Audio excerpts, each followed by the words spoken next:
মানুষের পায়ের ছাপ দেখে বলে দিতে পারতো তার বাবাকে, তার বাবাকে, পর দাদাকে, 14 পুরুষের নাম বলে দিতে পারতো। শুধু মানুষই না, তারা উটের পায়ের ছাপ দেখে, উটের পায়ের, মরুভূমির বালুতে উটের পায়ের ছাপ দেখে ওই উট কোন বংশের, ওই বংশের ওর নাম কি, ওর বাবার নাম কি, ওর দাদার নাম কি, 14 পুরুষ এরকম ছিল।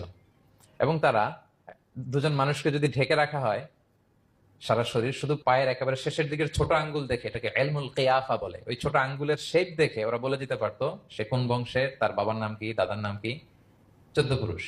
তারা এই লিনিয়েজকে প্রিজার্ভ করতো আর কি এইভাবে। এবং এই বংশ পরিক্রমা মুখস্থ করা, জানা, জিজ্ঞেস করা, এটাকে গুরুত্ব দিত। তো তারা আল্লাহকেও আমাদের মতো এরকম একজন সত্তা ভেবে আল্লাহ হাবিব সাল্লাল্লাহু আলাইহি ওয়াসাল্লামকে জিজ্ঞেস করতেছে যে, ইদান খালাকাল্লাহু কুল্লা শাই ফামান খালাকাল্লাহ, মোহাম্মদ তুমি তো বলো যে আল্লাহ নাকি সব সৃষ্টি করেছে, তো আল্লাহকে কে সৃষ্টি করেছে? অথবা বলো যে আল্লাহর বাবাকে, আল্লাহর দাদাকে, আল্লাহর পর